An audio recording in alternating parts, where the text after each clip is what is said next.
Hello friend, welcome to our channel effective study. Articles देखेंगे, बहुत important. सभी article important नहीं होते, जो एग्जाम पर्सपेक्टिव इंपॉर्टेंट हैं हम उनको आज इस वीडियो में कवर कर लेंगे। और आप इस सेशन को लाइक करके ज़रूर शेयर करना।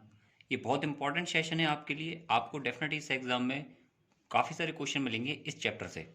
और आपके एग्ज़ाम में अगर ये चीज़ें आई हुई हैं तो प्लीज़ नीचे कमेंट बॉक्स में अपना एग्ज़ाम ज़रूर लिखना कि किस एग्ज़ाम में ये चीज़ आई हुई है। आर्टिकल 14 से स्टार्ट करते हैं। आर्टिकल 14 से पहले वाले आर्टिकल इतने इंपॉर्टेंट नहीं है। आर्टिकल 14 बहुत इंपॉर्टेंट है।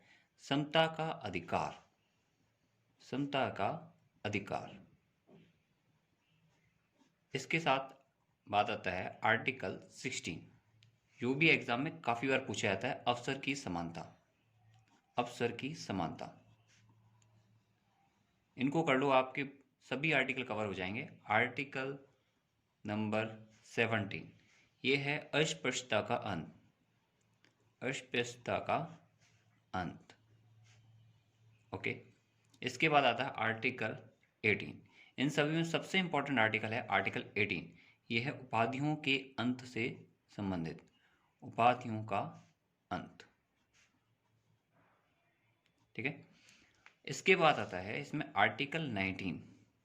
आर्टिकल 19 है प्रेस या भाषण की स्वतंत्रता के लिए, प्रेस या भाषण की स्वतंत्रता से संबंधित।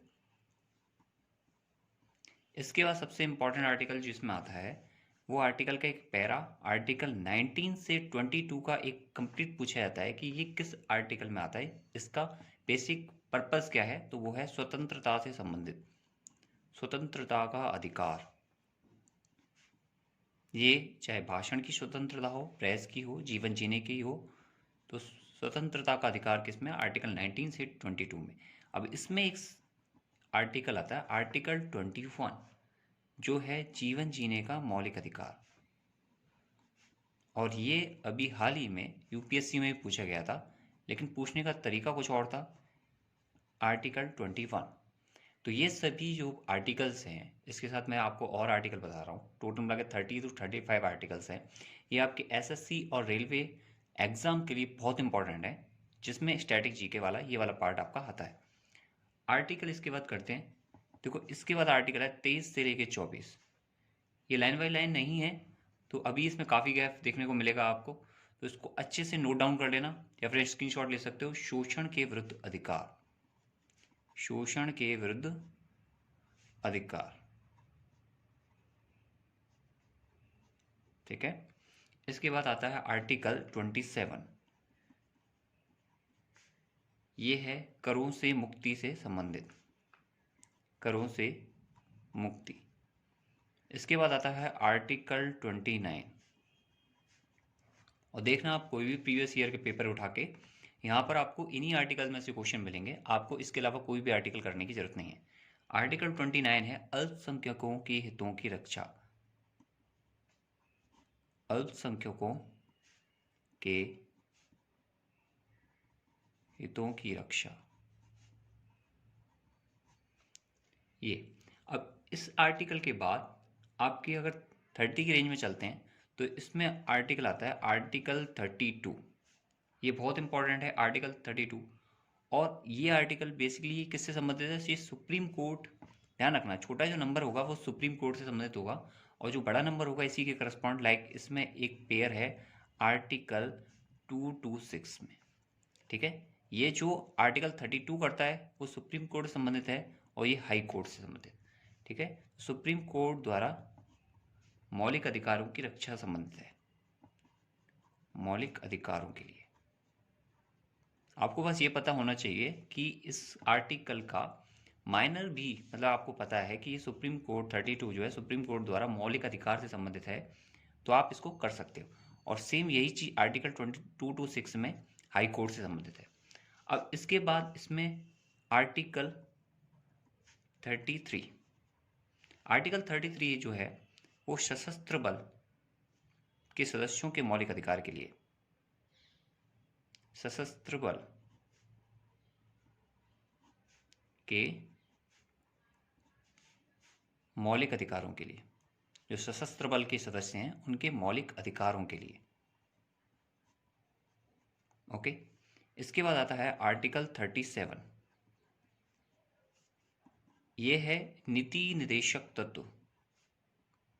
जो नीति निर्देशक तत्व हैं, ओके, वो न्यायालय में लागू नहीं होंगे इस संदर्भ में।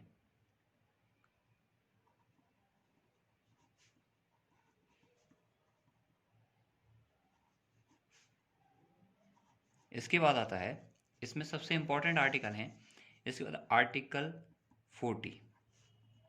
ये है ग्राम पंचायतों के संगठन से, और ये काफी बार पूछा गया है।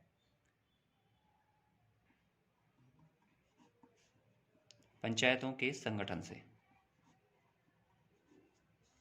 इसके बाद देखो आर्टिकल 40 के बाद इसके बाद आता है आर्टिकल 54। बहुत कम आर्टिकल हैं जो एग्जाम पर्सपेक्टिव बहुत इंपॉर्टेंट रहते हैं। बाकी आप जो है कितने भी आर्टिकल कर जाओ, लेकिन आपको याद नहीं रहने वाले। लेकिन ये सर्टेन आर्टिकल आपको पढ़ने ही पढ़ने हैं, और यही आपके एग्जाम के लिए बहुत इंपॉर्टेंट है। आर्टिकल 54 है राष्ट्रपति के निर्वाचन से संबंधित। राष्ट्रपति निर्वाचन, राष्ट्रपति के निर्वाचन से संबंधित। इसके बाद आता है आर्टिकल 58, जो संबंधित है राष्ट्रपति की योग्यता से। राष्ट्रपति योग्यता, या फिर हम कह सकते हैं शपथ प्रणाली से। इसके बाद आता है आर्टिकल 61, जो है राष्ट्रपति पर महाभियोग के लिए। राष्ट्रपति पर महाभियोग, ओके। इसके बाद आता है इसमें आर्टिकल 63। ये सेम जैसे राष्ट्रपति निर्वाचन है, यहाँ पर उप राष्ट्रपति निर्वाचन से संबंधित है।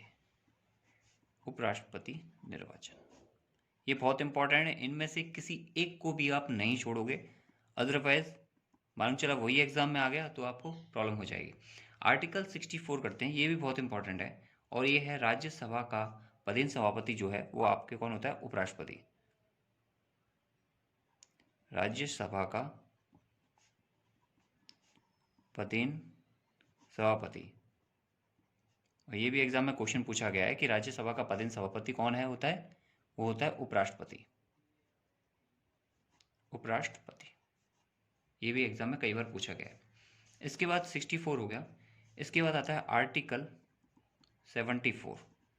ये किसके लिए? ये है प्रधानमंत्री के संबंधित, ओके। इसी आर्टिकल में अगर आप प्लस के 89 ऐड कर दोगे, तो जैसे देश के लिए प्रधानमंत्री होता है, राज्य के लिए क्या होता है? राज्य के लिए मुख्यमंत्री। बात क्लियर? इसके बाद देखो कुछ और इंपॉर्टेंट हैं इसमें है आर्टिकल 75। ये है मंत्रिपरिषद का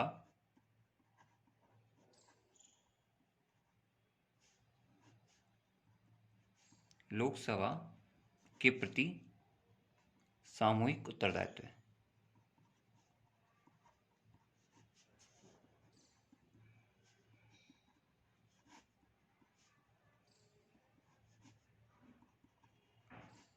मैं अगेन कह रहा हूं आपसे, एसएससी रेलवे वगैरह के लिए बहुत इंपॉर्टेंट है ये, और इनके अलावा आपको कुछ भी करने की जरूरत नहीं है। आर्टिकल 76, ये है महान्यायवादी के लिए। महान्यायवादी, ठीक है, ये आर्टिकल है। इसके साथ आपको इसमें एक आर्टिकल जो छूट गया है वो ये कि यहाँ पर एक आर्टिकल आता है आर्टिकल 25। तो वो किससे संबंधित है? वो धार्मिक स्वतंत्रता से संबंधित है। धार्मिक स्वतंत्रता, ये भी आपको पता होना जरूरी है। देखो यहाँ तक हुए हैं 76 तक। इसके बाद आगे चलते हैं आर्टिकल 79।